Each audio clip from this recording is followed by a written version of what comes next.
Okay, so I got an interesting comment on one of my TikTok videos the other day from a user named Lislevloslu. I know I'm butchering that, but she said, I love watching your videos. Thank you, Lislevloslu. But I got a challenge for you. Try making a card that is only white. Now, I gotta admit, when I read that, I was like, wow, that does sound difficult, but it also sounds fun. And you know what? A lot of people have asked for wedding cards, and I've never done a wedding card before because, quite frankly, they feel very intimidating and scary to me because it is someone's biggest day. But if we're doing an all-white card, I think that today might be the perfect opportunity to finally do a wedding-themed card. But the second thing I'm thinking about is if we can't use color for the visual interest on this card, my mind goes to texture. We're gonna need to make a card with a lot of texture and a lot of depth, which then takes my mind to no, not embossing folders, but die cuts. I think that we can make this card work if we use a lot of die cuts so that we get lots of layers and texture and depth in the card. So what I'm gonna do is I'm gonna head over to my craft cabinet here behind me, pick out a bunch of dies that I think could be wedding themed. I don't have a lot of wedding themed dies, full disclosure, but I think that we can do this and I am going to accept this challenge. Okay, let's go.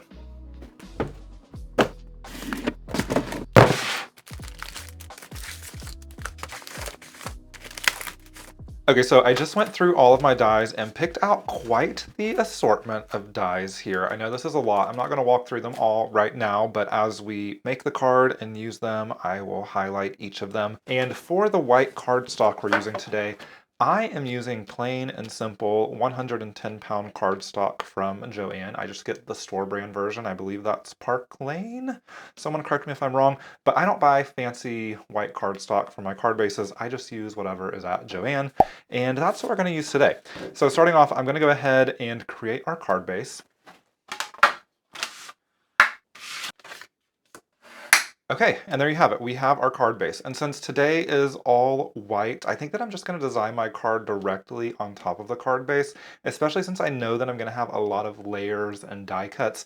I don't want it to get too overly thick, so instead of working on a separate card panel and then gluing it to the card base, I'm just going to go ahead and adhere everything to our card base today. But I am going to go ahead and set it aside for the time being. Okay, now for the background, we are actually going to be using two different background dies to go ahead and add a ton of texture to the background of our card. And those two dies are kind of from the same set. I am using this Plaid Card Front Thin die and the Plaid Card Front Thick die from Concord. You can see that they are two different cover plate dies that just have a different thickness when it comes to the lines used in the plaid design. These can be used either together or separately. I'm going to go ahead and cut out both because I think I want to use them both together. But let's go ahead and cut these out and then we can kind of decide from there. And I cut down just regular A2 size pieces of cardstock here, which means these cover dies are going to fit exactly, which means I'm going to have to be pretty careful about the placement. So I'm probably going to grab some mint tape and just use that to help hold the dies in place. By the way, I should mention that everything you see me use here today will be listed in the description. So if you see something you're interested in grabbing for your own collection, you can always find the supplies I use linked down in the description. And I know today I'm using kind of an assortment of products from different retailers and stores. That's something I kind of do all the time. I apologize for the inconvenience, but I will make sure that everything is linked. So if you're trying to source it, you can find it. Okay. Let's go ahead and run these guys through the die cutting machine.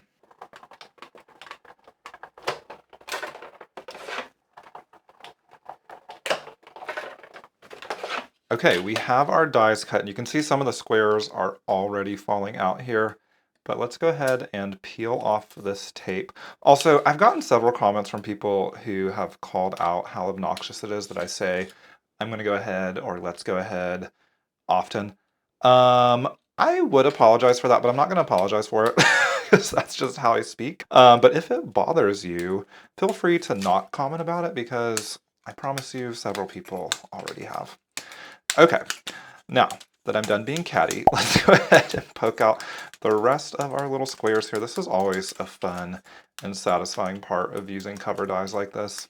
And now for the grand reveal, let's go ahead and poke these guys out. Now this is the thinner of the two dies, so I do want to be a little careful pulling this out. I don't want to be too aggressive.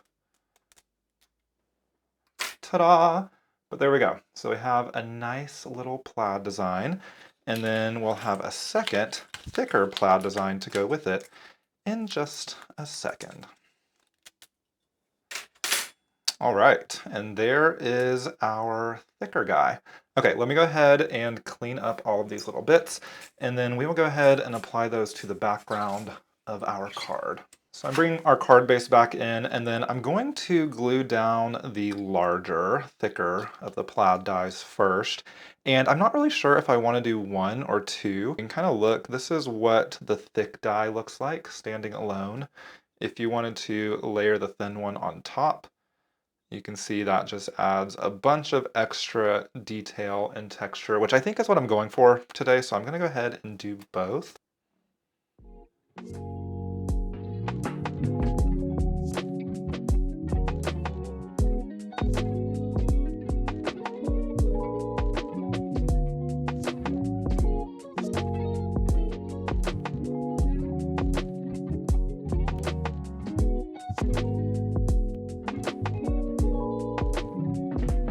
Okay, and there you have it. That is the background we are working with. You can already tell it has so much depth and texture in there.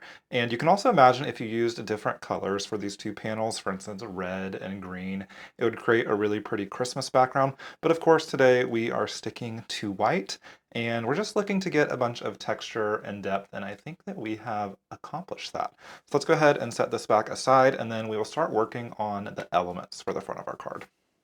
Okay, so for the next step, I'm going to use a couple of dies from waffle flour, and I know that these kind of look like background dies yet again, but essentially what I'm going to be making now is a middle layer for our card. So we just created kind of the background layer, and then I'm going to be creating a middle layer, if you will, if you can imagine that sitting on top of the background. And then finally, after we do that, I'm going to add on our sentiment and a few embellishments, if you will, to create that topmost layer. Hopefully that makes sense. Maybe I'll actually draw it out for you really quick.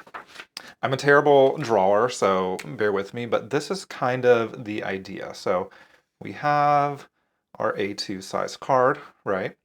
And then, well, let's see. So we're going to be using this oval. So we're going to have a little frilly oval. And then inside of that, we'll have more frills. But behind that, we have all of our crosshatch, or plaid, if you will. Wow, I keep saying if you will a lot. And then on top of that, we're going to have our sentiment. And then, spoiler alert, I'm going to be throwing in a little champagne glass because I didn't mention it yet, but we're actually going to be creating a wedding card, not a wedding invitation, but like a card you would give to a bride and groom after they got married, like if you were a guest at a wedding. Okay, art time with Ralph over. Let's go ahead and cut out some of these elements, shall we? And we will start with our inside-outside scalloped elongated oval die. Wow, that's a mouthful, isn't it? This is actually a really pretty die from waffle flour. I've only ever used it once. But it has a gorgeous effect, and it's kind of confusing when you're looking at it to kind of get an idea of what it's going to give you, but you will see in just a second what we're left with. Okay, let's look at our result here. So we end up with three, kind of four, if you think about it, pieces. We have, ooh, do you like how I did that? We have this outside kind of doily oval, if you will. And then we have a little inner oval. And then we also have this little thin stripe of an oval. I'm actually going to omit this piece because I think sometimes when you're going for texture and depth, one of the things that people don't think about a lot of times is you can use white space to your advantage. So I'm actually going to pop both of these up on foam tape and then just have this kind of floating gap around the inside of the oval, which will create a lot of fun, interest, and depth. And then you do have this little inner part, which you could also use. However, I am not going to be using that today because I'm actually going to mount this on another piece of cardstock. I am hoping it fits here. I tried to think ahead and use this space over here, but instead of using this plain cardstock as the background, I am going to grab the other die I just showed you, which is this wave texture die, and use this to add this kind of dotted wave texture pattern to that background piece. Hopefully this is making sense. I feel like I'm just kind of all over the place, but I promise I have a vision in my head and I think it'll work out. Okay, let's see what we're left with. Moment of truth here. So you can see that we have this now wavy dotted texture. I absolutely love that texture plate. And then let's bring in our smallest oval here just to see what that background will look like. And you know what? I think it's perfect. I like it. So I am going to glue this down onto this background piece, and then we're going to go in with a pair of scissors, and we're going to have to trim off the excess, of course, but you do what you got to do. Okay. Now, it's kind of hard because all of these lines and edges are curved, but I'm trying my best to like center this in a way where the waves are all perpendicular, or not perpendicular, parallel with the horizontal plane of the card base. Wow, I just used a lot of geometry terms that I'm not sure I used correctly, but hopefully you were able to decipher what I was just saying. Okay, and now I'm going to go in with a pair of scissors and just cut off around this oval to cut off all of the excess cardstock we use for the background.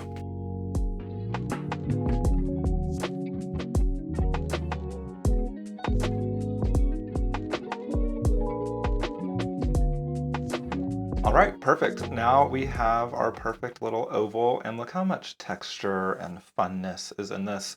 And whenever we layer it on top of our background here, I mean, we're just gonna be swimming in the texture, y'all. And I also think that there's a really nice contrast between all of these curves and waves of this kind of middle layer against the starkness of the lines and right angles behind it. I think that even though there's a lot of competing texture here, it does add a nice bit of contrast. Now, what I'm going to do is add some foam tape to both of these guys. I'm going to add foam tape to the back of our small oval, and then I'm going to very carefully add a bunch of little small pieces of foam tape around this guy because I do want to add just a tiny bit of depth between the two layers. And for today, I am using a very, very thin foam tape. I think that this foam tape is 1/8 of an inch thick, which I normally wouldn't use a foam tape this thin, but honestly, it's all I have on hand. I have plowed through all of my 1/4 inch foam tape. And in this case, I think it's fine because we do have so much chunky dimension and layer to this card that I don't know that we need to add a ton through foam tape. We just need a little bit of a lift. So I actually think that this is perfect for this situation. And I am making sure to add foam tape to the edges. I normally probably wouldn't add this much foam tape to a simple oval like this, but since we're adhering it to a surface that is pretty bumpy and not smooth and flat, I want to make sure that we're able to adhere this on all the edges so that it looks like it's at least laying flat. Okay, so that one should be good. Now I'm going to go ahead and add a bunch of tiny pieces to our outer oval. Okay, now that should be enough foam tape for the world to go around. And I think when it comes to placing these ovals, it's actually going to be easier to do the outer oval first because the way this outer oval was designed, I believe it's exactly 5.5 inches by 4.25 inches long, respectively, on each side. So that'll be really easy to center and line up with our card base. And I have a feeling that if I try to do the center oval first, there's no way I'm gonna get that centered perfectly, and that'll throw off the whole thing, right? Okay, that looks good to me. Just gonna give it a quick little press on all of our foam dots. And then let's go ahead and add in our inner circle. Now this one, remember, we do want to leave a tiny bit of white space between the rim of both ovals. I think that that looks pretty even. Honestly, the shadows are starting to play with my eyes a little bit from all of the different elements we have on here, or textures. I'm gonna go ahead and call that good. Let's commit. Okay, so we're looking good now, right? I mean, it's all one color, but it still looks like a well thoughtfully designed card, at least in my opinion. Maybe some of you will disagree, which is fine. Does it look anything like my drawing? I think similar, right? Okay, let's go ahead and set that to the side. So now we are moving on to that front kind of focal layer that I was telling you about.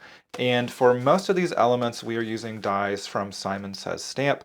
You can see both of these are kind of wedding celebration themed. We have this sentiment that says "you did," which is a play on the words "I do," perfect for a wedding guest card. And then of course we have our celebratory champagne. And then I'm gonna add a few of these windswept leaves to just add a little bit extra elegance and class to the design. And then at the very end, I am gonna sneak in a bow here from the scrapbook.com bow toppers die set, but that will be probably the very last thing we do. And I'm actually going to turn this champagne flute into a shaker element. So we're not going to have a full-blown shaker card, but the champagne flute is going to be a shaker, and I'll walk you through that. But first, let's go ahead and cut out the sentiment and the leaves because that is the least labor-intensive step.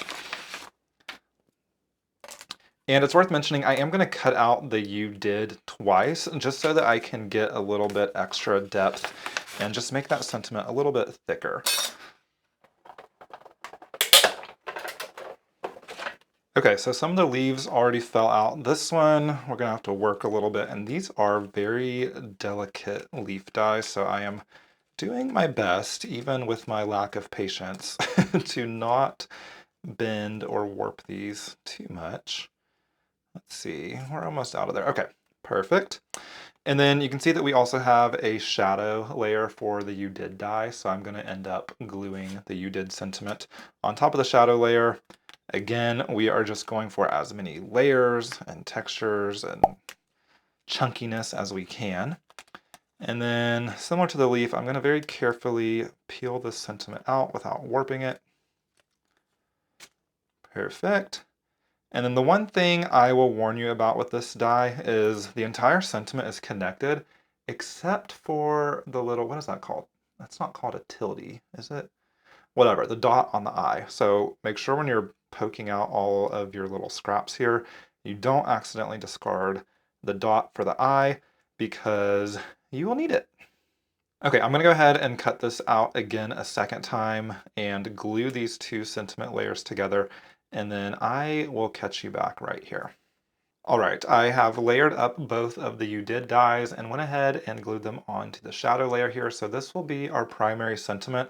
And then I think what I'm gonna do is actually use these leaves to kind of place around the sentiment just to adorn it a little bit, right? Do you see the vision there? Hopefully you can. I know the camera's a little far away, but that will be kind of the vision. Let me actually do this. Okay, let's go ahead and look at this in context. So it'll probably be sitting down here in the bottom or so. Then over here is where we're going to have our champagne flute. So before I glue this down and commit to that, let's go ahead and create our champagne shaker. And for the champagne flute, we will be using this champagne flute die designed by the incredibly talented Kathy Zilski for Simon Says Stamp. And we're going to need to cut out probably 5 or 6 of these. I'm not worried about using these little bubbles that get cut out in the die. I'm not actually going to use that for the shaker. But we are going to need to layer up quite a few layers of cardstock so that we have enough thickness to actually create a shaker element. So I'm going to run this guy through my die cutting machine 5 or 6 times, and I will meet you on the other side.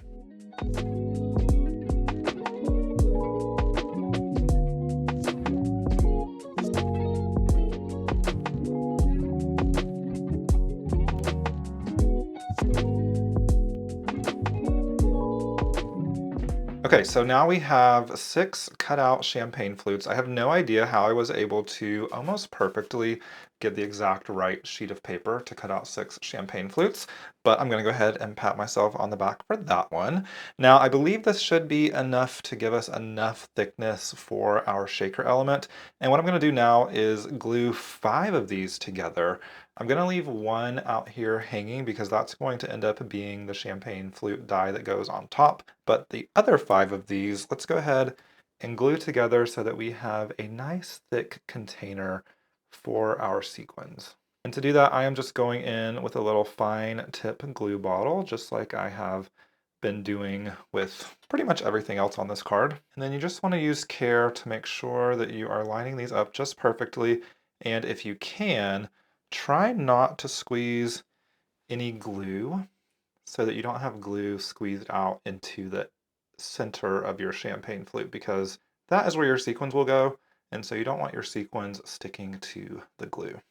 All right, and there you have it, folks. We have a nice thick champagne flute here. Now, I will admit I did actually go ahead and add a 6th champagne flute to the stack of 5, so that brings our grand total to 7. I just wanted to make absolute sure that this would be thick enough to house our sequins, and I think at this point it will be. But that brings us to our next step, where we actually turn this into a shaker, and this is where I feel like I wouldn't say I'm cheating, but bending the rules a little bit, in that I am going to bring in a little bit of acetate and vellum, because frankly, you know what, I know this isn't white cardstock, but I feel like it kind of counts, because both acetate and vellum kind of just take on whatever color is behind them, right? So for the purposes of this challenge, I'm going to call these white, and we're going to turn this into a shaker card. The reason I am using vellum is I actually want the background of the shaker to be made of vellum, just to kind of give that frosty kind of glass look. So what I'm going to do is add some glue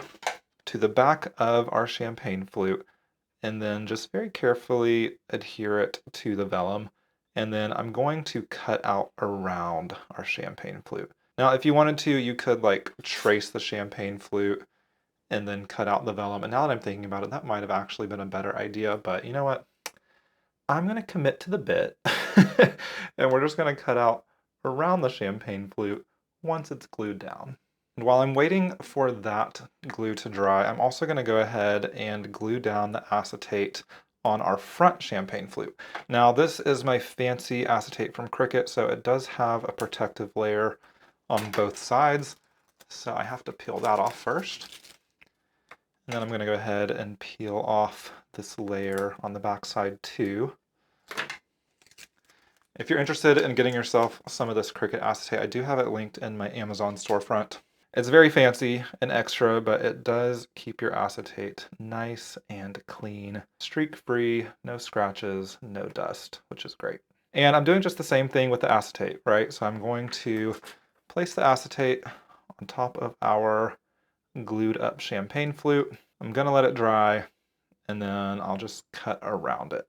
Now, once again, probably could have just traced this on the acetate and then cut it out, but I don't always do things the correct way. I do it my way. And you're allowed to do things your way as well. Okay, let me go ahead and just cut off all of this excess first. And then, to the best of my abilities, I'm just going to cut around our little champagne flute here.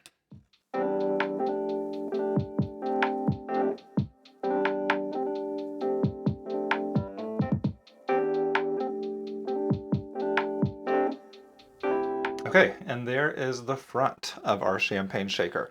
Now comes the part where some of you might argue this is cheating. Let me know down in the comments if you think this is cheating. I am going to use sequins, but fear not, I am going to be using a white sequins. Although now that I'm looking at it, this, what is this, moonstone? No, this is called prism.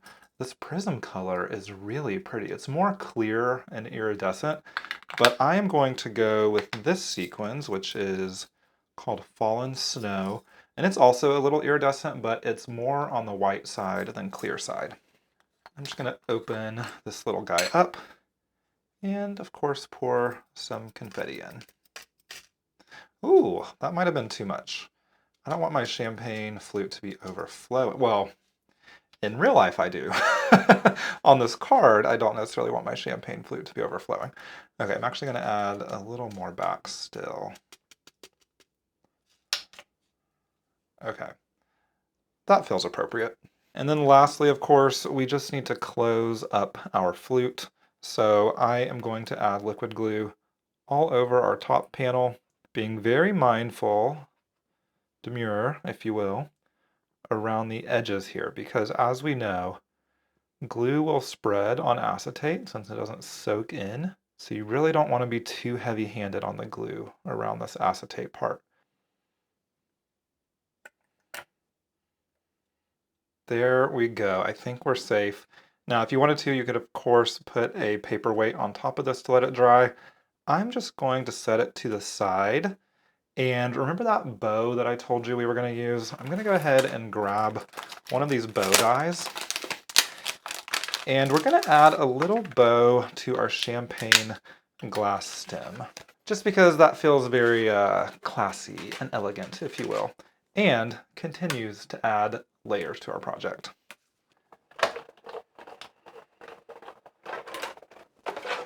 I'll adhere that to our champagne flute. We are celebrating a wedding with this card after all, so why not add a bow? Isn't that pretty? Okay, set that aside. And then while that is still drying, I don't want to shake it around yet until we're sure it's dry. Let's go ahead and finish off our sentiment work here. I just want to make sure that I'm satisfied with where our leaves are here. And then I want to add this little tri-leaf, it's probably not the right term for it, down here on the bottom somewhere. And the way I'm going to do this is I am just going to use a pair of tweezers to hold those dies in place where they are. This is a very like hack job way of doing this. This is one of those do as I say, not as I do things. But I'm just going to take some tape runner in here and just glue these guys down, only because I need them to stay in place briefly. And then I'm going to take my foam tape and put the foam tape over all of the elements, and that will actually hold them in place. Woo, maybe. And give us some lift and dimension whenever we actually go to glue it to our card print. Let's go ahead and adhere this guy to our card.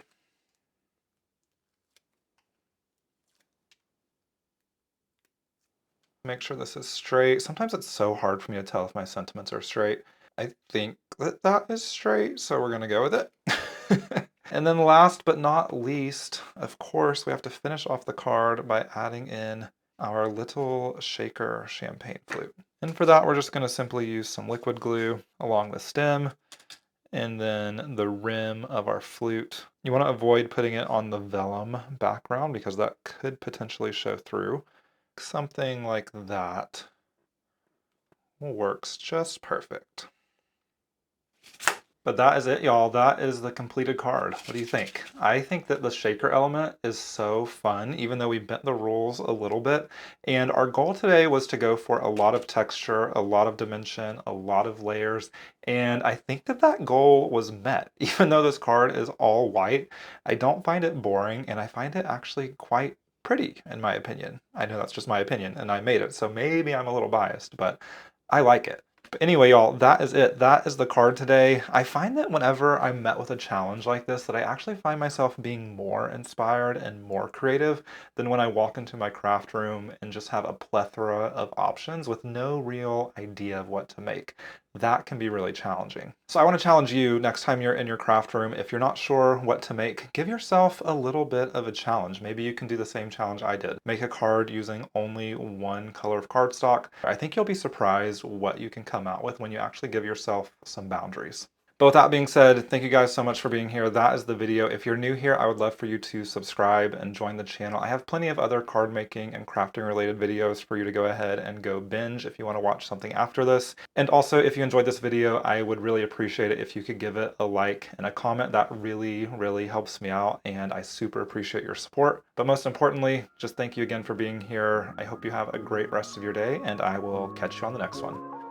Bye, y'all.